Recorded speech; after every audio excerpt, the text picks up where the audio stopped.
Welcome to the King of the Court podcast with Ben Riggs and Ben Staten. All right, welcome to the King of the Court podcast. I'm Ben Riggs. This is Ben Staten. Yo.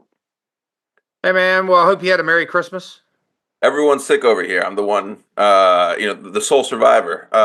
It feels like I'm legend. But on the positive side, that allows you to watch a lot of basketball because everyone else is asleep around you for the entire time. But Christmas Day is a big day in the NBA. And I was actually pleased with the scheduling, the slate of games. You've got to get the Steph LeBron matchup in there. And then, I think that to the NBA's credit, when they're scheduling those games, Sixers, Boston certainly looked like a good matchup. We'll talk about whether it was or was not in a little while. But and then obviously Mavericks Timberwolves was a highly anticipated matchup. It was a rematch of the Western Conference Finals. You had some narrative there, superstars. It was, I was really excited about that one, and ultimately that became both an exciting game, a bad game, and then a really thrilling game, really frightening game if you're a Mavericks fan. But I think the best product that we saw today was actually in the first game. It was Wemby's first Christmas Day appearance. In all fairness, he's only been in the NBA for about 1.25 season now. So, but he did not disappoint. My man showed up today in Madison Square Garden and put on a show. He did. And, one of my favorite part of Christmas Day is that for some reason we keep actual stats for Christmas Day games as if that they're their own tournament, which we should do for every day. We should just have Wemby is the all-time leading scorer for January 24th. No one has ever scored more points. The NBA is the best league at just imputing significance onto games that otherwise do not have them. Yes.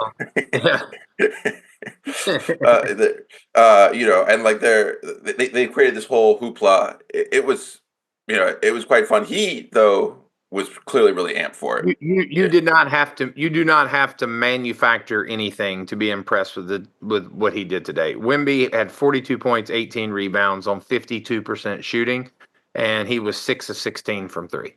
He also had four assists, 4 blocks, and a steal, and he had at least 3 other instances where a player beat him off the dribble, but was so scared of Wemby, a couple times Wemby wasn't even tracking back to follow him, but the player was so scared that they just whiffed a wide open layup or dribbled the ball out of bounds. He's a unique player. We still haven't come to terms with just what we're seeing from him. What he is like, when he plays like he played today, when he's aggressive and he's attacking at all 3 levels, there's no way to stop him. You just have to really hope that he's having an off night. Does he shoot a little too many threes?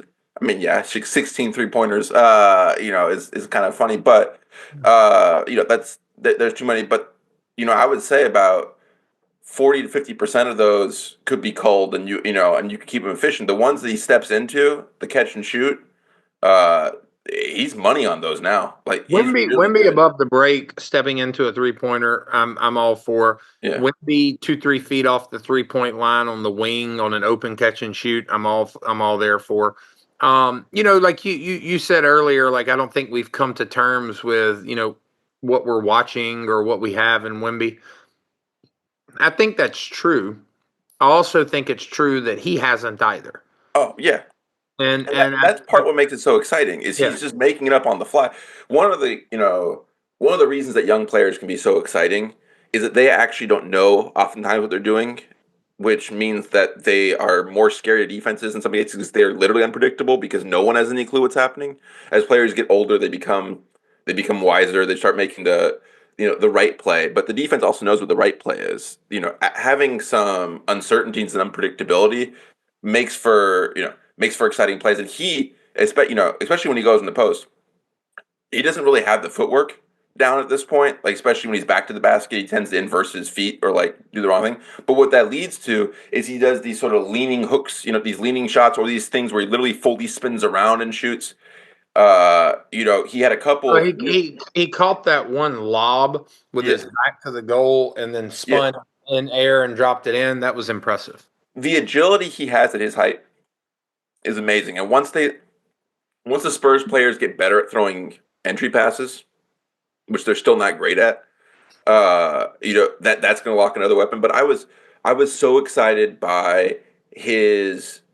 He continued throughout the game until he got tired in the fourth to aggressively he shot the 3-pointer, but he used that also to unlock and he aggressively attack the hoop. They played him in the high post a lot.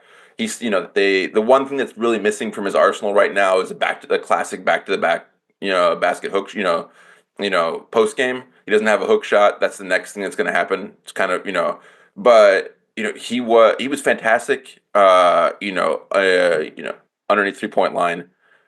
I was very excited about a couple other things. They kept him closer to the hoop, which allowed him to get offensive rebounds. You saw that one where he just skied over Cat and got it.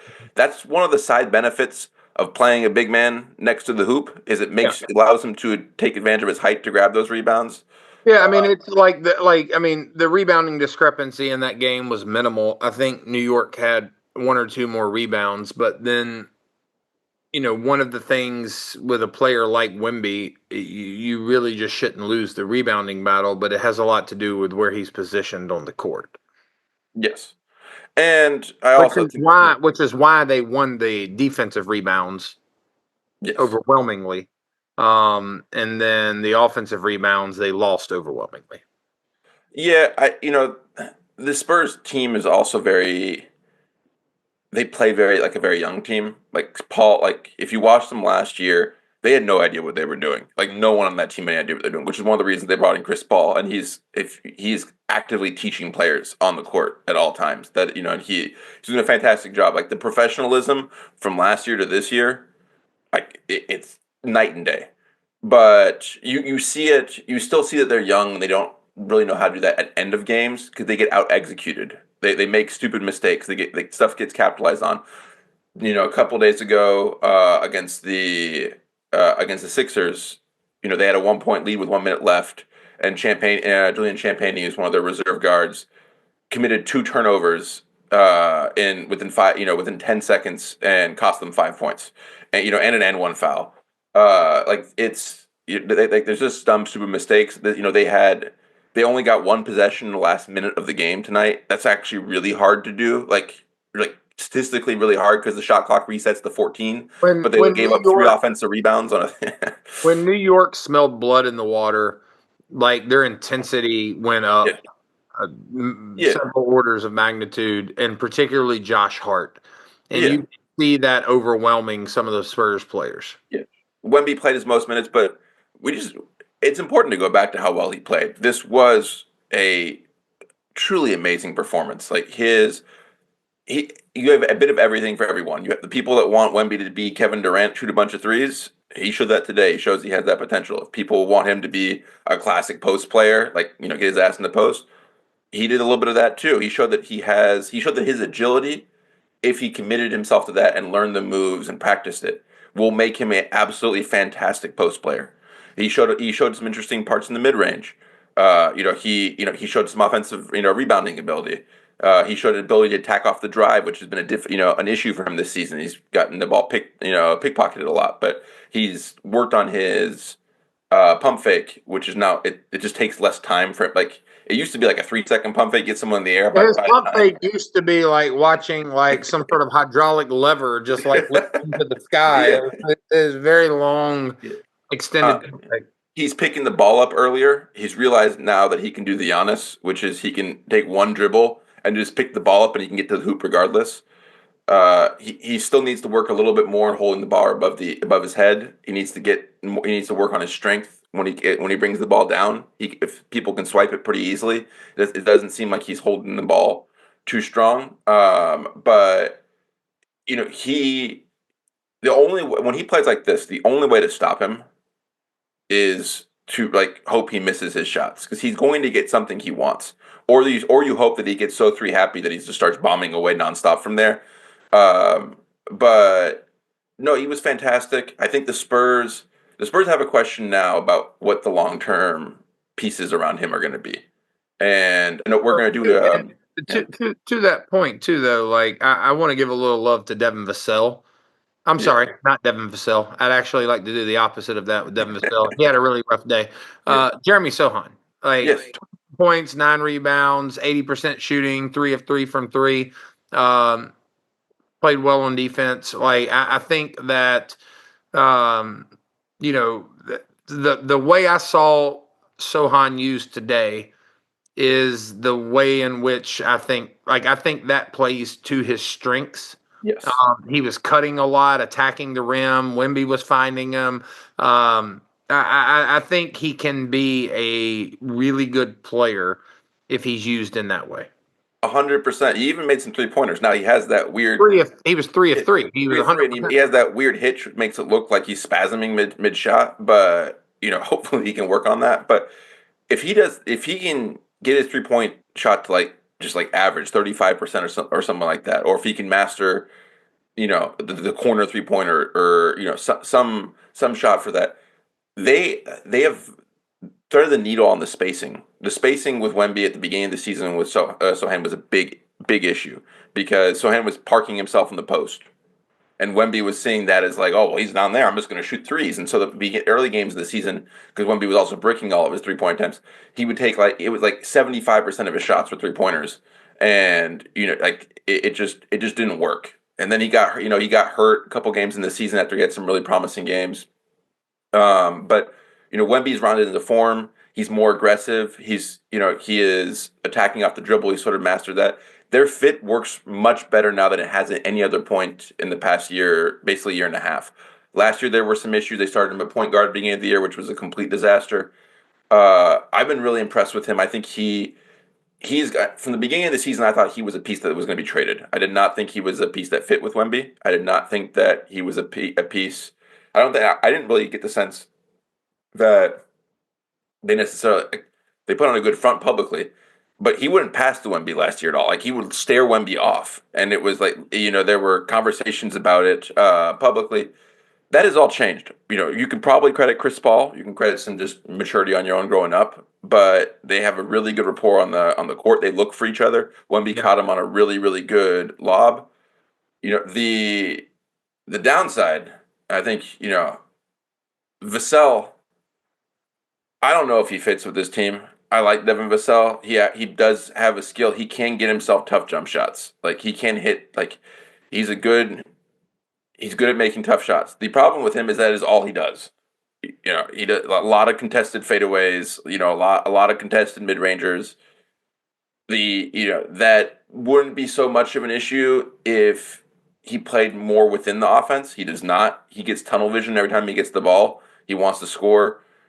He acts like he is the primary option. He's recently back from injury. Well, recently, it's not 10 games in, so he's still rounding into shape. But he, I do not. I'm growing concerned as a Spurs fan that he is not the type of fit you want at the two with Wemby. Like you want someone who can put on some secondary scoring. But I don't think one, he is efficient enough, and two, that he is playing in the appropriate style to maximize Wemby. Like the problem with the Spurs happen when Wemby's on the court, when he just sort of disappears. Like they start playing offense and forgetting he's on the court for like 4 minute stretches. Where he'll just sort of be like they stash him in the corner. Literally, they'll stash him in the corner and they'll run the offense without him, and the team is just not good enough to run a competent offense without Wemby being literally the prime, like running through him. And those possessions tend to happen when Vassell is trying to get himself going or when he thinks he needs to press. And he had a good block at the end. He had a really cool dunk off of a baseline drive. But he had a rough game, man. His defense isn't up to par. I mean, what do you think? Well, I think it's early in the season. He had a really good year last year. It's early in the season this year.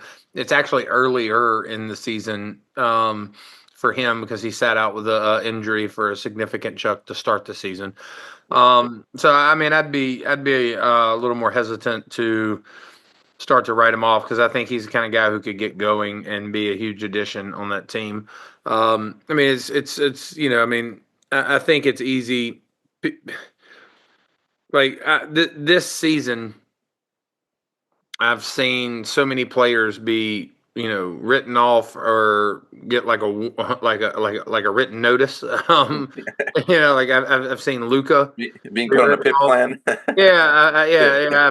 I've seen LeBron's been written off. Steph's been written off. There's a lot of people who've been written off. And I think like people can be too quick to that stuff. Like you're talking about people who are, truly like gifted, talented people who've worked an incredible amount to get to where they are. And I think that like it's inevitable that they're going to go through slumps and have bad stretches. And in Devin Vassell's case, not just that, but have to figure out how to work himself into this offense, which quite frankly looks very different with Chris Paul on the floor, because it's not a free for all, and he's got to figure out how to play more within an organized offense. I'll end on this.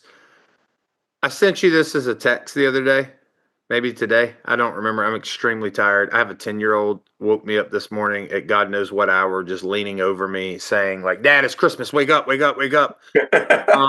But I 5 a.m. Christmas wake up. You were excited for that? God, I'm so tired. Like when they're like the first like few Christmases, it's just like you're almost so excited for them to wake you up and tell you it's Christmas that you're awake before they get in there. And now I'm just like, son, the presents are going to be there at 9:30. Let's just sleep. Like, but Kevin O'Connor, who continues to impress me as just like this. He's almost like some kind of weird AI that just generates goofy takes. This bastard said that Jaren Jackson Jr. was a better offensive player than Wemby. He said this before today's game against the Knicks, which, is maybe just a cherry on top because Wemby comes out there and has this stellar offensive performance. And I know that Wemby, and to be clear, he's not making the argument that Wemby's not a good player. But the idea that Jaren Jackson Jr. is a better offensive player than Wemby is like laughable. It's like it's better suited for a Netflix comedy special than it is for a basketball podcast. It is just thoroughly dumb in every imaginable way. The level of versatility that Wemby has on offense, what he's capable of doing, coupled with his height and his agility and his coordination, like this is not even a real thing. That's getting passed off as actual basketball analysis. No, that was one of. I can't remember if it was him or if it was his guest that had that take, but it was one of the more like cartoonish takes. Fair enough. It was a tweet. I thought it was attributable to Kevin O'Connor, but it was definitely on his podcast. It was on his podcast. But like entertaining that discussion is like it's so hard to analyze because it's basically being like Michael Jordan or Bernard King, two greatest players of all time. And it's like what like that is it's like completely different universes, and I don't want to like denigrate Jaren Jackson Jr., but one like he's like a third option offensively. Jared Jackson Jr. is a really good player. Yeah. Wemby is going to be in the discussion for like all-time greats if he doesn't get hurt. Yeah, like Wemby flashes greatest of all time level skill. That's part of the reason people are so frustrated with him, his sort of like unique decision of trying to shoot more threes than anyone else ever. But the Jackson Jr.'s a good offensive player, like okay, like decent, but there's like not one skill that he has that he does at an elite level. Like there's not like he's a good 3-point shooter. I wouldn't say that. It's so hard to even have a debate about this because they're like completely different categories of players. Oh, I agree with you. I guess the question would be: is it debatable that was just a dumb take?